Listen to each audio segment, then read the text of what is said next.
Dzisiejsza trzecia edycja konferencji Kromka chleba od serca była podsumowaniem dotychczasowych efektów programu operacyjnego Pomoc Żywnościowa w podprogramach 14, 15, 16 i 17. Była też próbą refleksji o tym, jaki ten program powinien być w przyszłej perspektywie finansowej. Bank Żywności w Lublinie od wielu lat realizuje misję przeciwdziałania marnotrawieniu żywności i walki z ubóstwem. Każdego roku przeprowadza kilka zbiórek żywności. Każdego dnia ratuje żywność przed zmarnowaniem i przekazuje ją innym organizacjom charytatywnym. Ten program żywnościowy, który obecnie jest, POPŻ, uważam, że on już jest taki z działaniami towarzyszącymi. Już nie ma problemów na to, żeby zaprosić ludzi na warsztaty kulinarne, ekonomiczne czy na jakieś społeczne akcje, bo ludzie wiedzą, że coś za coś. Na pewno widać to, kiedy odbierali kiedyś program żywnościowy, a kiedy odbierają dzisiaj. Oni wiedzą, że ten program, ta żywność nie jest całkowicie za darmo. Trzeba dać coś z siebie. I bardzo się cieszę, że tak po 13 latach chociaż część ludzi już doszła do tego wniosku, że nie tylko bierzemy, ale też coś dajemy z siebie. Tyle jesteśmy warci, ile możemy dać drugiemu człowiekowi. Gdy przystępowałem do programu, spotkałem się z opinią: po co ty to robisz?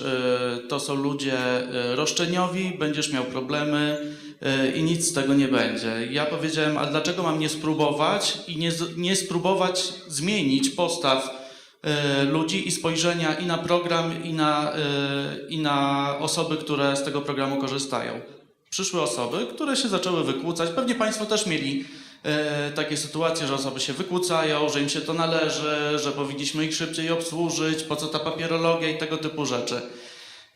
Ja starałem się podejść do nich bardzo partnersko, wytłumaczyć im, że to ja jestem dla nich, oni są dla mnie, mamy razem współpracować, bo na tym polega program.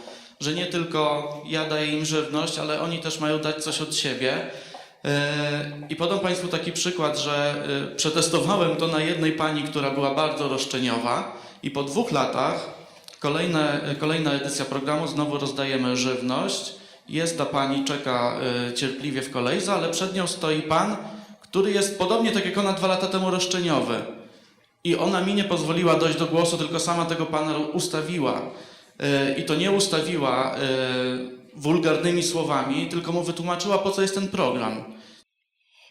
Program POPŻ jest bardzo dobry. Dlaczego? Ponieważ jest on skierowany do drugiego człowieka. Jeżeli żyjemy w świecie wartości, to wartością ogromną w tym świecie jest człowiek. Każdy człowiek ma swoją godność i ma swoją wartość. I nikt nie ma prawa i nie może tego podważyć. Problem leży gdzie indziej. Problem leży w poczuciu własnej wartości. To pani Marzena prezes wspominała o lenistwie. Tak, spotyka się lenistwo rzeczywiście moich podopiecznych, ale to jest uzasadnione, ponieważ wartość człowieka jest niepodważalna, jak wspomniałam, natomiast poczucie wartości jest bardzo różne. Często dzieje się tak, że ludzie mają bardzo niskie poczucie wartości. Są przekonani, że nie podołają wymaganiom dzisiejszej doby ekonomicznej, że sobie nie poradzą.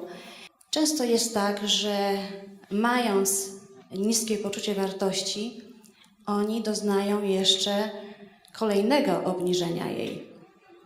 A jeżeli tak, to prowadzi to do stagnacji, do lęków, do depresji, do zatrzymania się w biegu życia. Po prostu. Ale jeżeli jest normalna relacja jednego człowieka do drugiego, normalna, chrześcijańska, bo patologii nie można leczyć patologią. I rozpoczął się w tej wspólnocie pewien proces, który trwa. Są osoby, które wyszły z bezdomności, zaczęły funkcjonować normalnie i są szczęśliwe. Nie wszyscy wytrzymali. Bardzo dużo osób odchodzi. Jest tu z nami Krzysztof, który przerobił swój taki ciężki szlak i może coś na ten temat powiedzieć, proszę. Witam wszystkich serdecznie, bardzo się cieszę, że tutaj jestem. Nazywam się Krzycho Sikora, mam za sobą ponad 17 lat ulicy. Ja tak nazywam bezdomność, bo ja się tam nie bawiłem w noclegownie, schroniska, tylko jechałem hardkorowo. Zwiedziłem większość miast w tym kraju i nie tylko w Polsce. Nie był to jeden taki cuk, że byłem ponad 17 lat bezdomnym. Miałem okresy, kiedy wracałem do normalności, stawałem na nogi, uzyskiwałem normalną pracę i z powrotem wpadałem tam, gdzie wpadałem. Ja może odpowiem pytaniem na pytanie. Czy empatia zwiększa efektywność i komplementarność? Proszę Państwa, bez empatii nie można sensownie działać w naszym wypadku. Dla mnie za tym wszystkim, co się robi, stoją przede wszystkim ludzie. Do każdego należy podejść indywidualnie. Ja niedawno mojemu koledze bezdomnemu po raz 6 załatwiłem pracę. On tą pracę po raz 6 rzucił. On przyjdzie do mnie po raz 7. Ja dalej zaryzykuję i ja mu tą pracę załatwię. Tutaj prezeska Stowarzyszenia Ojca Pio wspomniała, że ten program stał się bazą. Tak, on się stał bazą, proszę Państwa, bo dzięki temu, że rozdawaliśmy tą żywność unijną, dlaczego ja cały czas do tych bezdomnych? W tym roku mieliśmy ponad 600 osób objętych pomocą przez stowarzyszenie, z czego grubo ponad połowa to osoby bezdomne. I to stało się bazą, że zaczęliśmy się z tymi ludźmi spotykać. No i w ten sposób powstała ta wspólnota. Na pierwszym spotkaniu było 12 osób. W ostatni piątek było osób ponad 100. 107 osób dokładnie. Także tak to wygląda. Jeszcze jedno odnośnie tej empatii.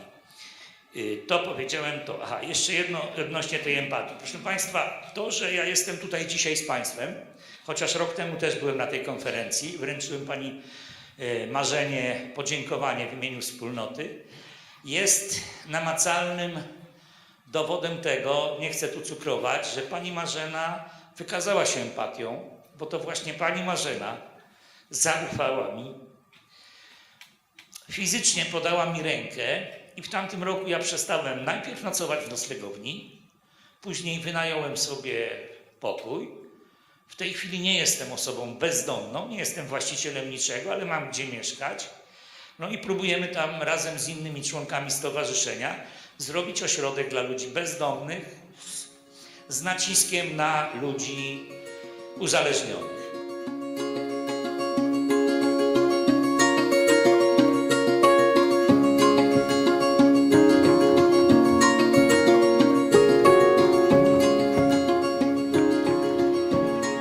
Warto mieć trochę odwagi, żeby najpierw współpracować z organizacjami społecznymi, organizacjami pozarządowymi, a potem móc powierzać im dzisiaj te zadanie, bo takie prawo jest, że organizacjom społecznym można powierzać szereg zadań w trybie porozumienia, jeżeli oczywiście strony gwarantują ich wykonanie. Po prostu tego się nie bać, ale tu jak zawsze jest potrzebna wola dwóch stron.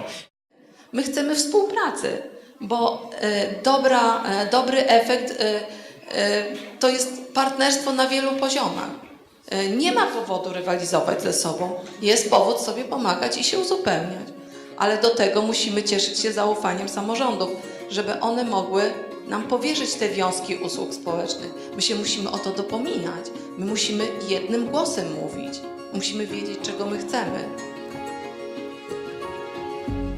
Jako Bank Żywności w Lublinie planujemy nową odsłonę i mamy ciekawe plany w nowej perspektywie finansowej po 2020 roku. Chcemy animować pracę z osobami i rodzinami, które tego potrzebują, rozmawiać i w razie czego kierować do specjalistów. Naszym marzeniem jest stworzenie Centrum Solidarności Społecznej. Naszą inspiracją jest francuska organizacja Secours Populaire, która udziela wszechstronnej pomocy osobom i rodzinom. Każdego roku Bank Żywności w Lublinie organizuje warsztaty we współpracy z ośrodkami pomocy społecznej i organizacjami prowadzącymi dystrybucję żywności na terenie województwa lubelskiego. W partnerstwie ze 130 organizacjami systematycznie wspiera około 75 000 osób potrzebujących, korzystających z tego programu. Dotychczas odbyły się 933 warsztaty kulinarne, dietetyczne, niemarnowania żywności, a także racjonalnego zarządzania domowym budżetem.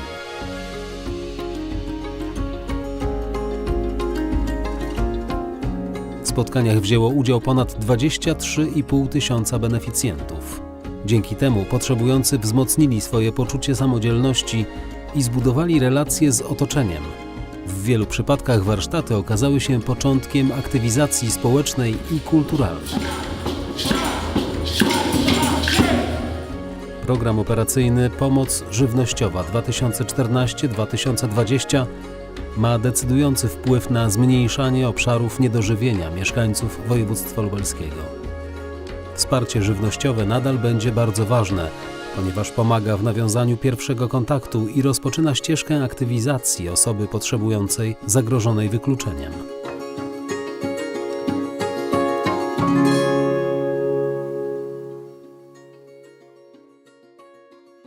Jak poprawić skuteczność ścieżki aktywizacji osoby zagrożonej wykluczeniem?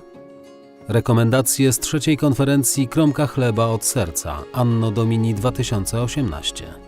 Powierzanie usług społecznych organizacjom pozarządowym jest szansą na rozwój ekonomii społecznej i solidarnej. Organizacje pozarządowe, które są w stanie realizować kompleksowo usługi społeczne, powinny mieć taką możliwość i większe niż dotychczas wsparcie ze strony administracji publicznej. Centra Solidarności Społecznej realizujące kompleksowo usługi społeczne prowadzone przez doświadczone organizacje pozarządowe będą istotnym wsparciem dla ośrodków pomocy społecznej. Spójność pomocy społecznej zwiększy się poprzez synergię między instytucjonalnymi formami pomocy społecznej oraz innowacyjnymi działaniami wyspecjalizowanych organizacji pozarządowych.